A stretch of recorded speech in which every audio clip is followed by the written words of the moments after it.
Okay, we'll start. This is week 5 and it's lecture 9. We're moving along pretty quickly. We have one more lecture set in this particular first half of the course, and we'll finish up in the week after midterm with a discussion on object-oriented design. Okay, object-oriented approaches. So stuff like the UML and just a revision of all of that material. So if you did want to look at that in advance of the lectures, then please do. But then we move into software design and design patterns proper in that second half of the module. Okay, so today I wanted to actually look at the final advanced feature that we will deal with in C#, and that's link. I guess it's important that you are familiar with link because it's a feature that's associated with .NET, and you'll see it in C#, you'll see it in some of the basic, Visual Basic, you'll see it in F#, and it's an important aspect that you need to be able to utilize if you want to be a C# programmer. Okay, it's interesting as well because it gives you an internal data model, and as I mentioned, that you can manipulate in a way that's similar to the kind of things you would have done in relational programming, for example. So it gives you another way to organize data internally in your program, and a nice way to be able to manipulate and access those data. And that's really the point in doing this, because the better organization or the simpler organization or the organization that you have more control over, the easier it is for you to write programs that are free and to be able to achieve complex engagement and behavior in your program without you having to write too much code. Okay, so there's always this balance between the structure part, which I always refer to as your data models, and then your behavioral, which is your regular coding. Okay, all the algorithms and so forth. So that's the sort of thing we're going to have a look at. So we're in this week 5. We're going to look at these advanced concepts, and even though it is the OOP section, I think we've covered, and I've covered quite a bit of the OOP already in some of the lessons, and you have done some of this from Java and some of your software engineering too. So I'm going to push a lot of the stuff into the second half. Into the final part in week 6, and that's the week after we come back. So I think that's the time to do it. Okay, just before we start with the design patterns proper. Okay, this doesn't mean that like UML isn't important. Okay, it's really important. It's just that with Link, you are learning a new language, and it would be a bad idea that you don't see some of this. And I can't leave it to you to do on your own because it can be a bit hard in places. And a lot of the time, you, me, everybody shies away from the hard stuff. Okay, but sometimes we have to do the hard stuff, and it's nice. It's good to learn the hard stuff. And sense of achievement there. But before we do that, I wanted to show you a little bit of code that may help with assignment 2. Okay, there's two of you. I've given this to Benham, and he'll look at it in the tutorial later today as well. But I want to address some of the small issues that we would have around my expectations of you, because I say that I want you to have this object-oriented solution, for example, that deals with the SVGs. So I'm going to, if I've got chalk, I never have chalk, so I can get to the board. I don't know. I cannot understand why we have. Is there a whiteboard? There's the whiteboard. That'll do. Okay. So I can't understand why we don't have chalk when we've got a chalkboard. When we deal with SVGs, we have this canvas. So the canvas essentially looks like this. So X is here, Y is here, and your code will say, for example, add circle. And that's the case. You generate this circle at this point on the canvas. You might have a command that adds whatever it is, square or rectangle. And you add this rectangle, okay? And you would add something else, whatever, add another circle. So you add another circle here, okay, with various attributes. So all of these have different attributes. These have CX and CY. And this one has a top left, X and Y, and it has a length and a distance, and this has a radius. So you essentially have this canvas, okay?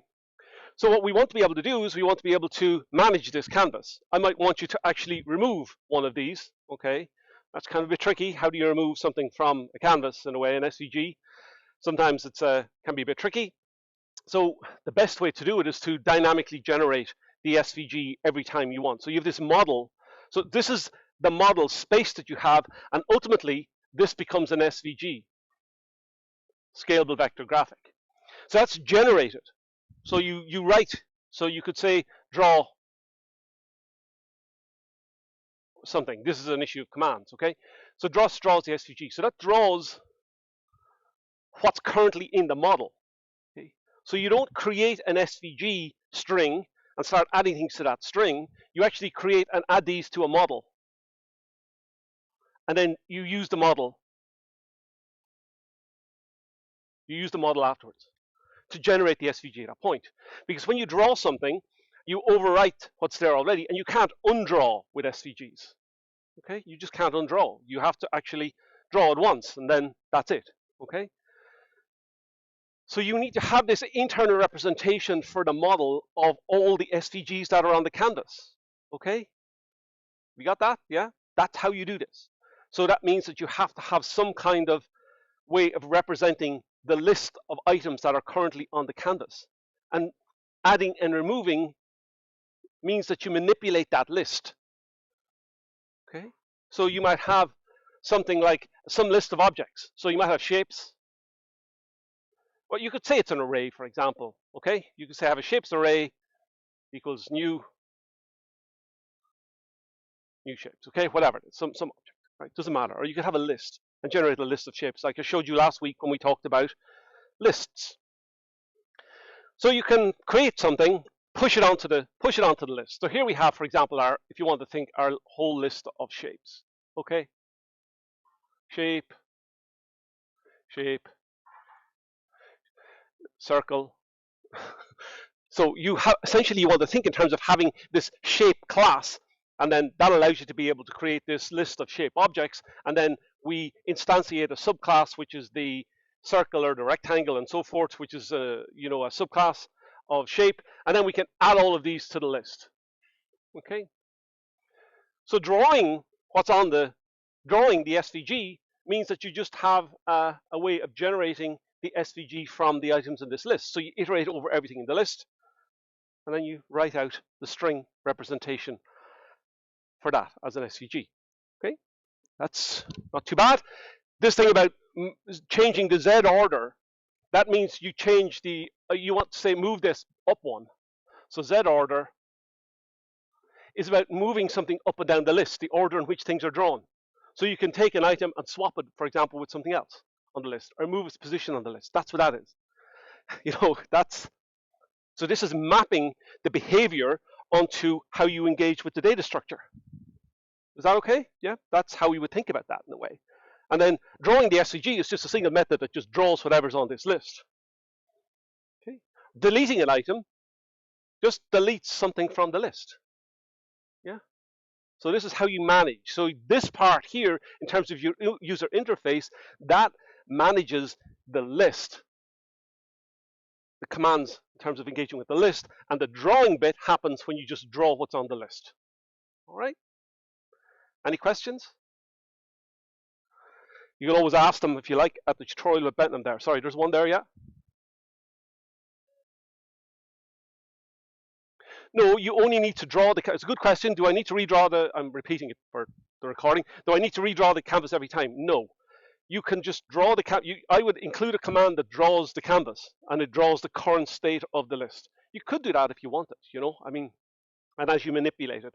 But remember, you're not manipulating that string representation of the canvas or that SVG. You're manipulating the object. And then that object has a representation which you generate as an SVG. Okay? We got that? Does that answer your question? Okay, good. Anybody else?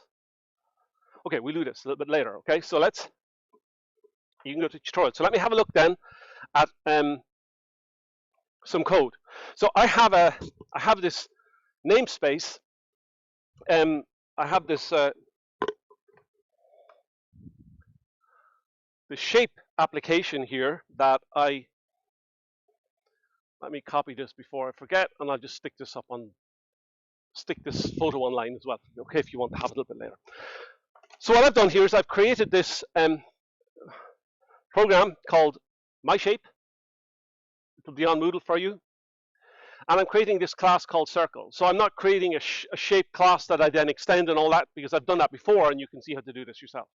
So I've created a circle, and the circle has this model of X, Y, and radius. I have two constructors here, one which just creates a circle, and then one that has something that allows me to be able to create a circle of variable positioning and radius. I've written an override string here that converts the model, the representation of that shape, into some string. Now you can decide what that string is. It can be anything you like. We talked a little bit about it last time. For example, here's my formatted string that tells me I have a circle at this point with this radius. But I can also convert it to an SVG representation. And this is an SVG representation of this circle. Okay? And I can just either return the circle, or I can the string representing the circle as just some English description, or as an SVG. It depends whichever way I want.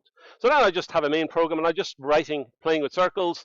I create a new circle, I write the circle, create another circle with some random size, and adding it. And these are just play, okay? Now there's more things you can do for play, and I've commented this out and added a note for you to play with a little bit later. Maybe Benham will talk about this afterwards. But let me run the program.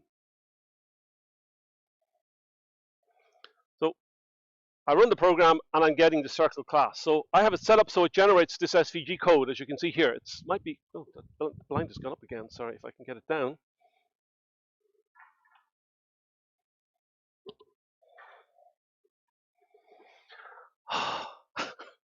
I don't know what's happening with the electricity here. Okay, but anyway, so I'm generating all these circles, and I can generate the SVG for that circle. So it's pretty straightforward, okay? We know this will work as proper SVGs, because if we copy this SVG code, and we go to, I tend to use Atom here, so I've got my SVG here, and I can look at my SVG package and have a look, and sure, that's the circle that I generated, so I know it works as an SVG, and it's well created, and so forth, okay? So it's nice to be able to do that. So our code is just generating these circles, and that's just for a circle.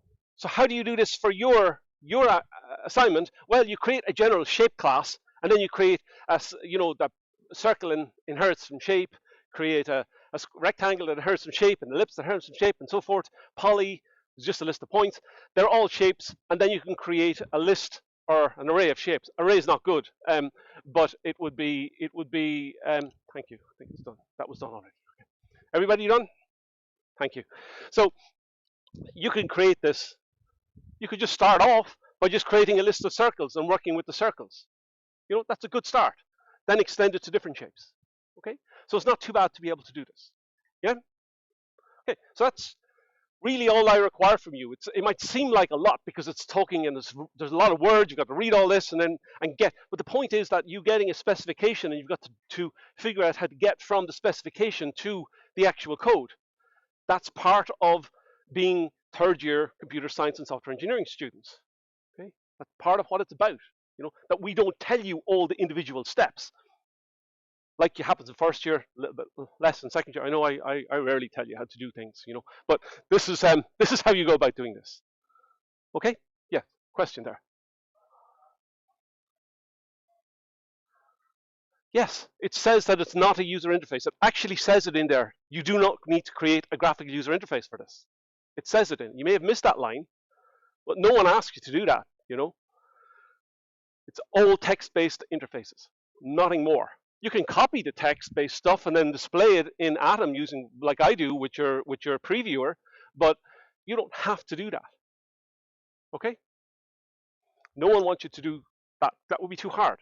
Okay? And we haven't taught you anything about writing Windows applications with UI. Yeah? If you are interested in playing with them, however, and you want to see some more information about SVGs, you can, and demos of the different kinds of shapes, you can go to my GitHub and look at that EU Code Week from the live lecture I gave yesterday, and it shows you how to manipulate and engage with SVG content. And so I have this SVG ghost that's made with basic characters, you know, and you can play with this, you know, and do all sorts of fun things. If you want to get from your SVGs utilizing all the web stuff that you did last year, you know, you can do that stuff afterwards if you want. You know, you can write a REST API in C# that does all this work, and it outputs something that you can load into a web-based interface if you want to do that. But it's not required for the assignment. Okay, that's just for fun. Okay, I hope that you have time in your lives to have fun. Still, I know you're busy students, but you know, this is some this is the kind of fun I have. You know, but it needs to be a better life, I suppose. But there we go. Okay, so let's get back to the lecture. Does that help a little bit with the assignment? Ask Benham questions about this. Ask him, how do I make, these are the questions you got to ask him, okay? How do I make a linked list of these things that I can then manipulate? How do I move something? How do I swap two things in a list, yeah? But that's how you answer some of the questions in the assignment. And then how do I generate the SVG? Well, it's actually, you iterate over the whole list, which you can do, it's for each loop, right? And then you have a toString associated with each individual class. And you just generate and write that. Easy. Okay, I've given you the code to do that there in this one. Okay? So this is how you answer the solution. This is how you get full marks in this assignment, everybody. 10%, right? If you got 10% in the last assignment and 10% in this assignment, that's 20%. You're halfway there in terms of passing the module already. Okay? So please work with this. Okay, so let's have a look at some advanced features then with LINQ. Okay? So LINQ stands for Language Integrated Query, and that's the name for a set of technologies that are based on the integration of query capabilities directly embedded in the C# language. Okay. According to Microsoft, the document that says with LINQ, a query is a first-class language construct, just like classes, methods, events. You write queries against strongly typed collections, the kind of stuff we looked at earlier there. Using language keywords and familiar operators. The LINQ family of technologies provides a consistent query experience for objects, that's linked to objects, relational databases, linked to SQL, and XML, linked to XML. There's lots of information at the Microsoft reference, and I would certainly recommend that you have a look at that. You can click through from my slides, and you can find it very easily. Okay. The last slide, there was this reference to LINQ being this first-class language construct. What does that actually mean? Okay, you got to be asking yourself this as you attend lectures and you hear something, you know, you may know already, but if you don't, it means that you can do with this programming language element everything you can do with all other elements in the language.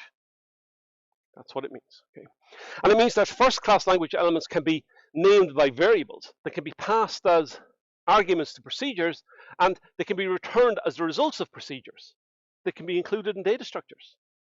Very powerful. So when you see examples of LINQ in use throughout the lecture and in your study and in the lessons that accompany this week's material, you'll see, hopefully they meet with this interpretation.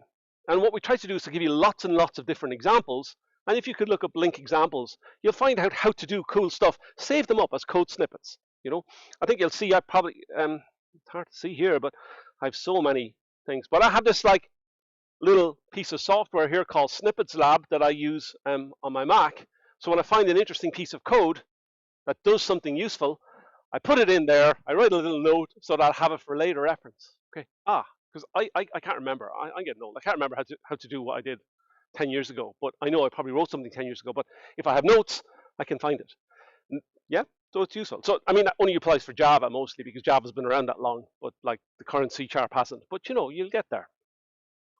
So you'll see lots of information about this in your principal programming languages that you study. So LINQ paradigm is a method for programmatically accessing and manipulating data, and that's independent of the source. That's really nice. That means that while there's a consistent interface for specifying the query, like for example, select this from that, okay, there are lots of implementations of LINQ that each deal with that. So, you know, that being a data structure, that being a relational database, you can still do the same kind of query on it. It makes it consistent. So you can have the same query, change the structure of your data, change the structural model, and have still the same behavioral model. Link is similar and it's likely derived from SQL. So if you know SQL, you have a good chance you will be able to understand what's going on with Link. Novice C# developers think that Link is a database access API, and it's not.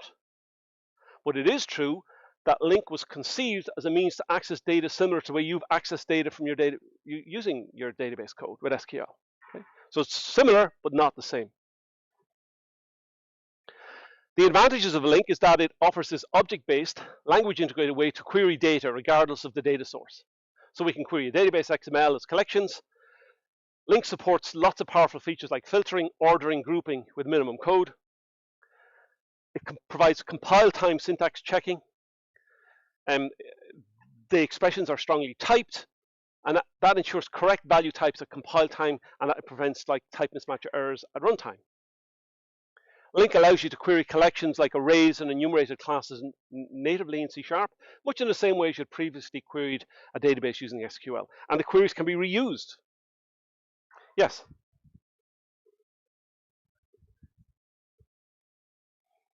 No, I don't think it's similar to the Streams API, because the Streams provide you with access to the different sources of data, but doesn't provide you with this rich mechanism for manipulating those in terms of representation.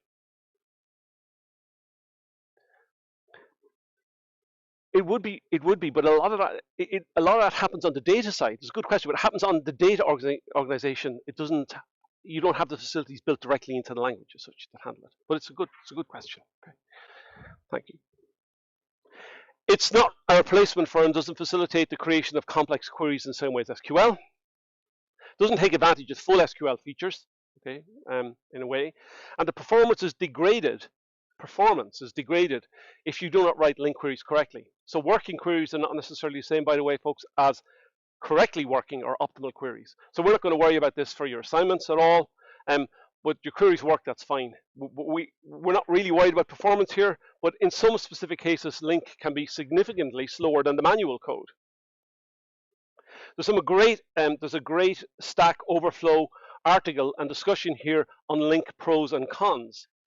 So this is really, I'd click through and have a look at that if I was you, because it really tells you about, when to use Link, what's good about it, what isn't good about it, and so forth. It's good to know a little bit about this because it's something that could come up in an interview question, for example. When would you use Link, when would you not use Link, and so forth. Yeah. Okay, so let's have a look at a basic example. So here we have a string array called towns. And they're good old Kildare towns, me being a Kildare man.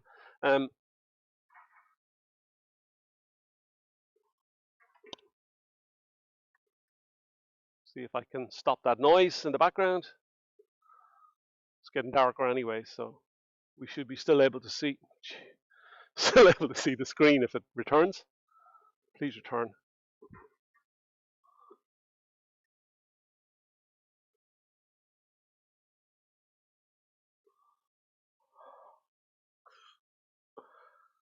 Come on, please come back. Yeah, but these people here have to strain their neck, unfortunately. Okay, we're good. Right. So this is a basic string array. So I'm actually saying then, I'm creating a query as an element, saying, calling it link query, and it's saying from town. So we're creating this variable called town. Okay, in towns, which is here, the string, where town contains k, select the town. Okay, so that executes, that creates the actual query. It doesn't execute the query, it just creates the query. Okay, that allows us to be able to apply then to this. So we want towns that contain the letter k. Then we're then saying that for every, we're executing the query. The next step, that for each var k town, for Kildare town, that's in the query, write out the value. Okay.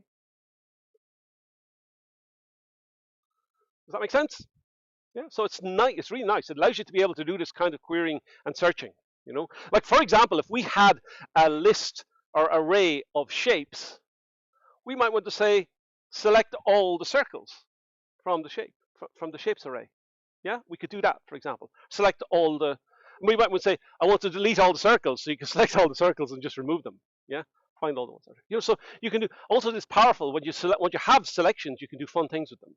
There's another query at the bottom of that there, which you can see. For example, we might have a result. The name of the query is called result from P in primes, where P is divisible by 2, is not equal to 0, ordered by P, select P. That just selects a bunch of primes, yeah, from a list.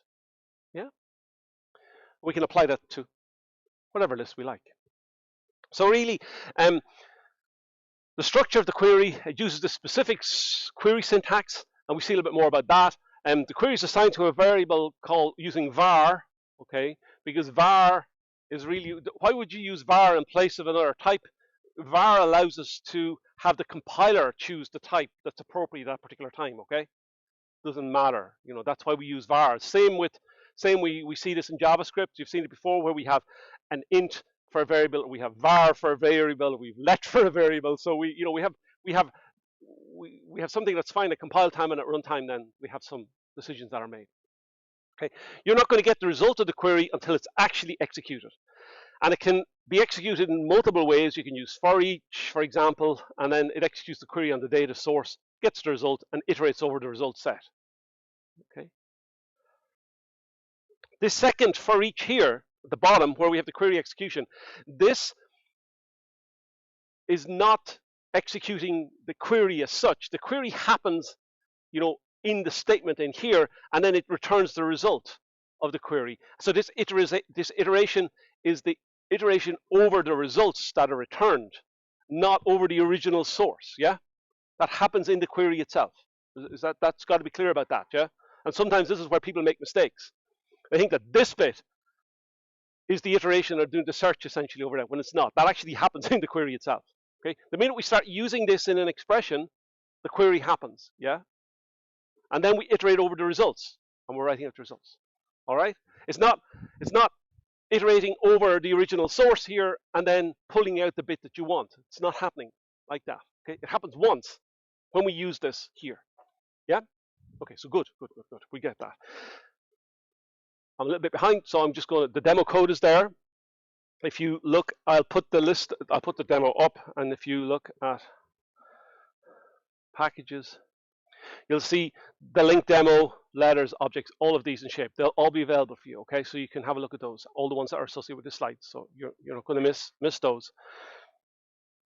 So here's a more complex example then, okay? So here we have two data sources, set A and set B. You'll notice that there are two arrays of varying length. Yeah, set A, set B.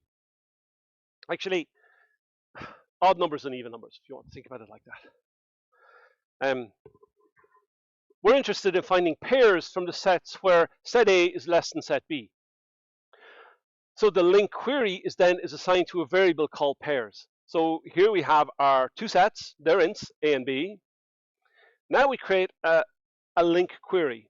Okay, so we're going to say from A and set B, set A, and from B and set B, where A is less than B, select this new set, this new array, or pair A comma B. All right, that new A comma B essentially just creates this variable, okay, which is two parts, like a point. Okay. Then we execute. So the link query is executed at this point. When we start using pairs in some kind of expression, here it's executed. Now we're creating this variable called P, and we're writing out P.A and P.B, because we essentially created this object. What was happening here, when we did this chain brackets, we used chain brackets to create objects. Yeah, or some struct, really, yeah? Some struct is probably more likely to be struct, yeah. And then we're able to access P.A and P.B and say, one is less than the other.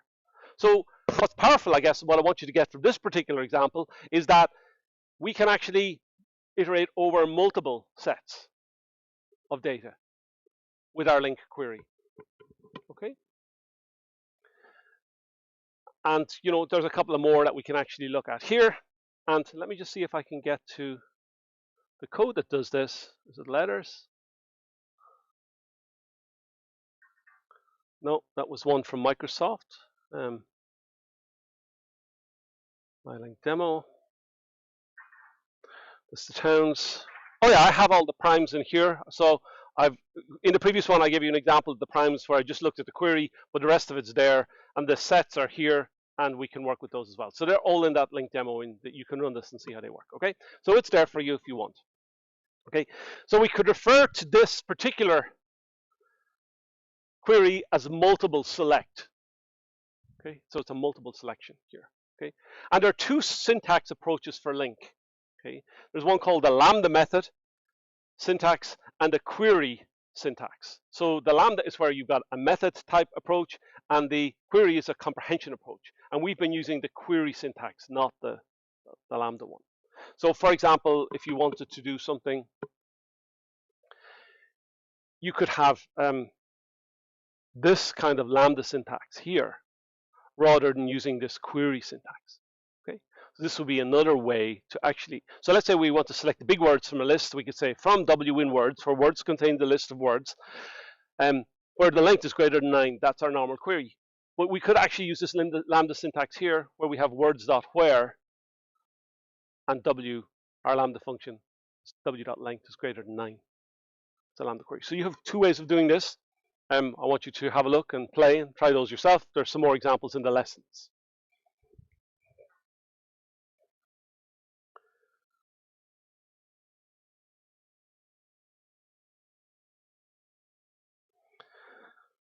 Any questions so far, please?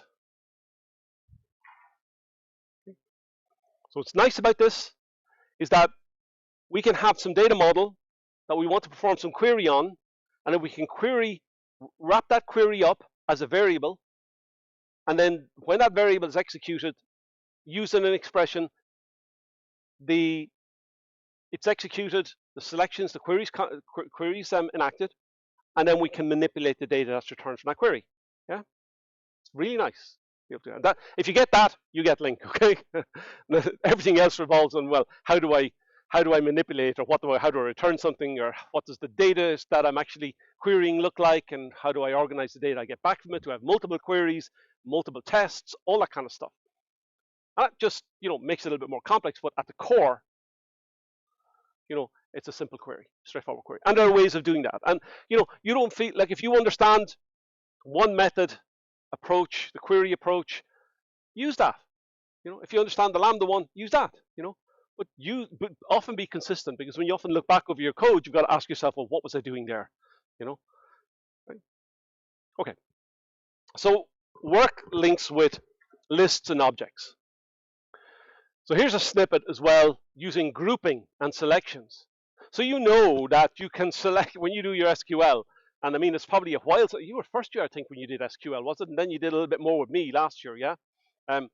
Did you do, anybody not done SQL? Sorry, no. But it was first year, isn't it? That's where you do it, yeah? So it's a while back. Did you do your group by, where you select an order by groups and all that kind of stuff? So the same kind of stuff happens here. The same functionality is available for you in this, okay? So for example, I must have been playing games at the time when I wrote this. By the way, we can have a list of gamer objects containing the details of players for an online game, for example. So we could get the information such as their name, their nickname, their age, and their region, because we might want to give them some sort of offer. I noticed, for example, I noticed over the last week, I play Raid Shadow Legends. I don't know if any of you play this game, but they had all sorts of problems recently, and I have an account which I've been playing for a while, and I have this Smurf account which is just for playing with, and like everybody else, the games, they exist in two places. So, but they obviously, they made some mistakes, and they give us free stuff every time they make mistakes. So obviously, I was looking at the people in my clan and online, and I was saying, well, we were all getting good stuff, but my low played Smurf account was going to get rubbish stuff, as a sorry for disrupting you, but you're not really playing anyway, so tough. So they were able to do some kind of manipulation on this very easily by region and by all that kind of stuff. So it's straightforward to do this. You can actually set all that stuff up. Say, give me all the players in Ireland. Give me all the players who are under a particular age. Give me all the old guys who are playing games and should be doing better. Whatever. All that kind of stuff. So you can do all that fun things as a group, and then manipulate and work as a group. So for example, here's a result, which is essentially, I just call it result. You call it anything from GA and gamers, group the gamers by region into another group, and from that group, select information about the gamers. Okay. So we basically are creating this anonymous record here, like this kind of struct, like we did last time with the X and Y, and then we're able to iterate over that and get the information we want from this. Okay, all sorts of fun. The group, region, the count, so we can organize data into regions. So I think, did I do this properly as a demo for you? Let me have a look. Well, that was something that came from Microsoft that looked cool. Ah, here's one. Okay, let's have a look at this. Okay, so I have a gamer class here where we have the name, the age, the region, and the nickname, and I just have basic stuff about getters and setters set up from this. You'll notice some kind of properties around the class, and that's it. You know, minimal class here. Then I actually create a list of gamers. Okay, now you could do something similar, of course, for your this is how you create a list. So you could do this for your assignment where you have a list of shapes. Yeah, so I have this list of shapes. So I'm adding some gamers. So Joe Blogs, Lucian, 25, Jenny Blogs, Amelia in USA. I was watching, what film was I watching when I did this? Underworld, obviously, you know. They're all vampires from Underworld, in case you're wondering. Okay, anyway, yeah, so obviously I was, made all this information. Yeah, there's Victor, all that kind of stuff. And so I have Irish gamers then where I actually are able to choose all the people from Ireland and then group them by name and age. I can collect all the adult Irish gamers, people who are over a particular age. And then, you know, I can select all that kind of stuff. You know, this Peggy 18 gamers, so people who are under 18. So, you know, we gamers that probably should or shouldn't be playing the game, you know, whatever. I can do all this kind of stuff. So I can do all sorts of fun things just by creating queries and links. Okay, lots of links. Here's one link query on the same data object, another link query on the same data object, and allows me to be able to take out different groups of people and then do something with the different groups of people in my program. Okay, really nice. You could have something that says select all the circles, select all the squares, select all the shapes, move all the circles to the back, you know, select all the yellow circles using queries on your data structure. Yeah, you can say ultimately remove all the data structures. Yeah, you'd have to figure out how do I remove something from a list, but that's another exercise for you. That's fairly straightforward to do anyway. Yeah, or bring all circles to the foreground or something. So you take them from the list and move them down so that they're drawn. So there's lots of, you know, when you look at new stuff like this, you have to think yourself, well, yeah, that's really nice. How could I do it for what I'm interested in doing now? Or can I not use it and then dismiss it and have it for later? Okay. So you can run this and see this. It's fairly straightforward. So you have full code. I mean, I'll give you small fragments here, but the full code is there. So you can please take it and play with it and try to understand what's going on. Make changes to it, okay? Yeah, make changes. So it's very easy to create lists of gamers that you can query, region, gamers Peggy rating, all the complex queries that we might want for report generation. Yeah, yeah. You know, if you build these online things, people, they're worth money. How do we target? Who are, you know, how do we get them to spend more in the game? All that kind of stuff. This is done by querying the data that you have. Okay, and it's, you know, the faster we can query and write those queries in a simple way, the more, you know, more efficient our programs can be. Okay.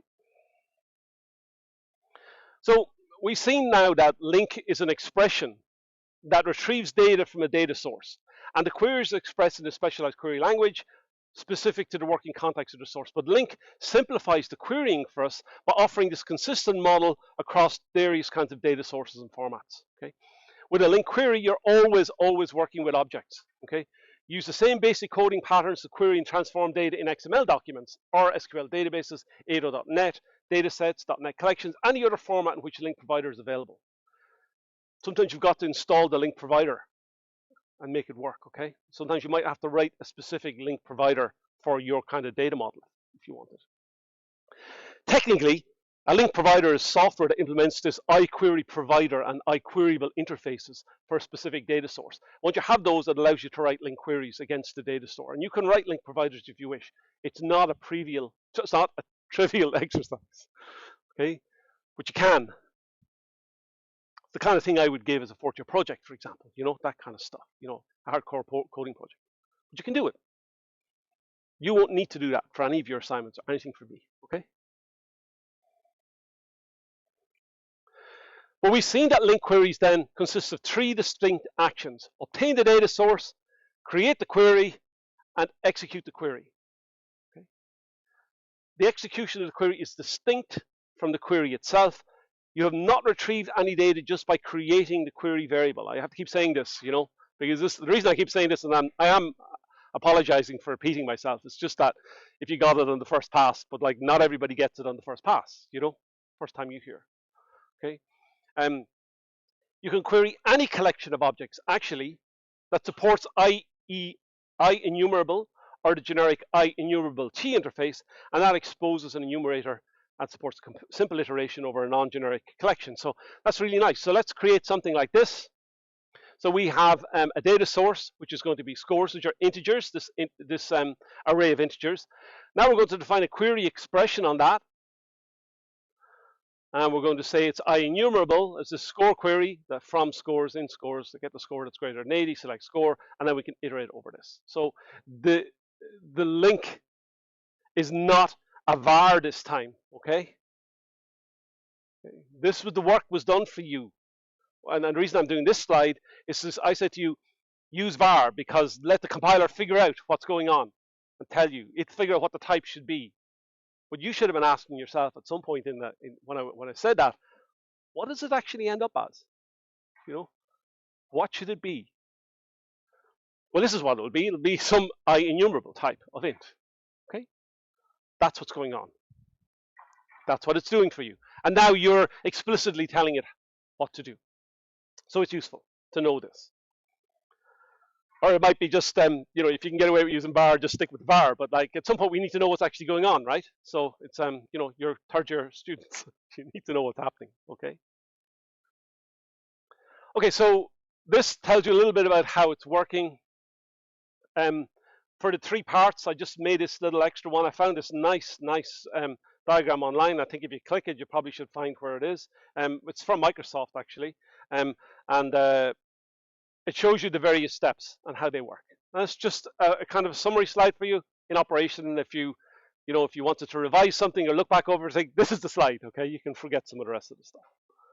Okay. So let me just check how much is left in this one here, please. Let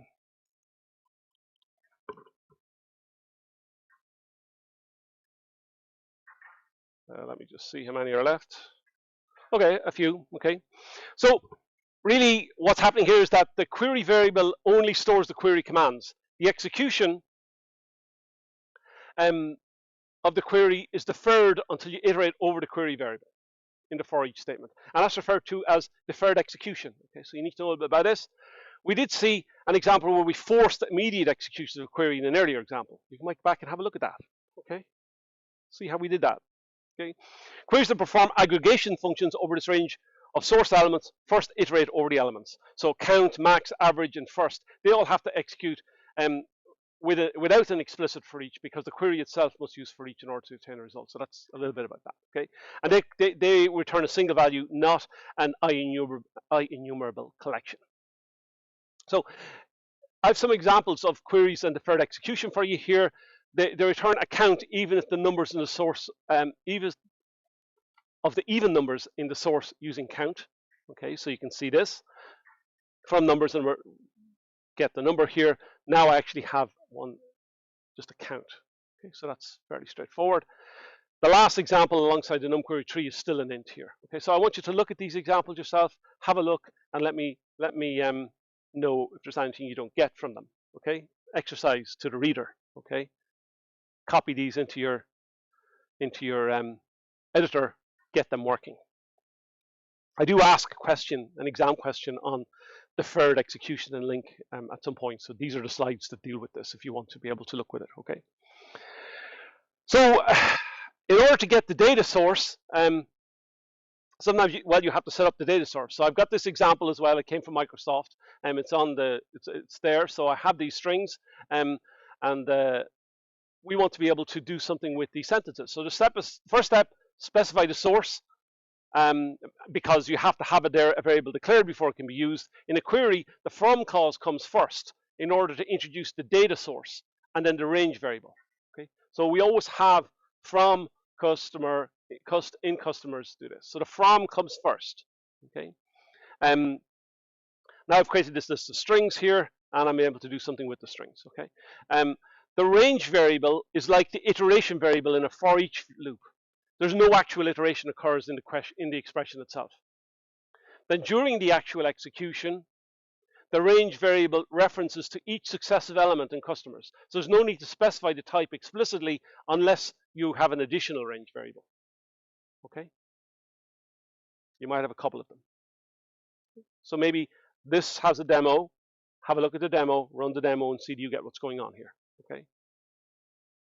We can filter our results. Okay, and that's the most common is to apply a filter, and that's the form of some Boolean expression. And the filter causes the query to return only the elements for which the expression is true. So if we want to have a list of students, we can choose the student from student in students, where the student college is Maynooth University, select the student, then we might want to say select the student where the counties from Cork and Kildare, and so forth, where in Cork or Kildare, Okay. So that's produced using this where clause. Okay, and that's important that we see this. And you can use the or and operators. You know this from your databases, but I'm just trying to be complete here. We can order and group, and that group clause allows you to be able to group. Okay, and that's really all I need to have in this one here. When you have a group, you can manipulate the group, and I have some examples of this for you as well. Okay. We could do some kind of aggregation using counting on groups, and it's important that you try that. Have a look at this as well, and then this shows you how you look at the group and how you get something into a group. You put them into a group using the into keyword. So you can check out the link to read about groups here, and our full programs you can copy and run. I mean, I use that all the time, and there are lots of demo pages. They're definitely worth studying. You can join as well. It's a bit of an advanced topic. Have a look at this. I do a little bit more of it in the lessons. It's just here to give you some notes, really. But you can have a look at how you join groups, okay, and join data. And if you understand joins, inner, outer, and left joins, you've done all this in databases, as I've said already. It's just a bit of a revision. And this slide is really here as a marker page to show you can do that as well. And it's just a reference slide for you, okay. Okay, so a little bit about link there. Thank you for attending, and good luck with your assignment. Have a great midterm, and I'll see you when I come back. Remember, your assignment is not due until the end of the break, the intersemester break. Okay? Thanks very much for coming.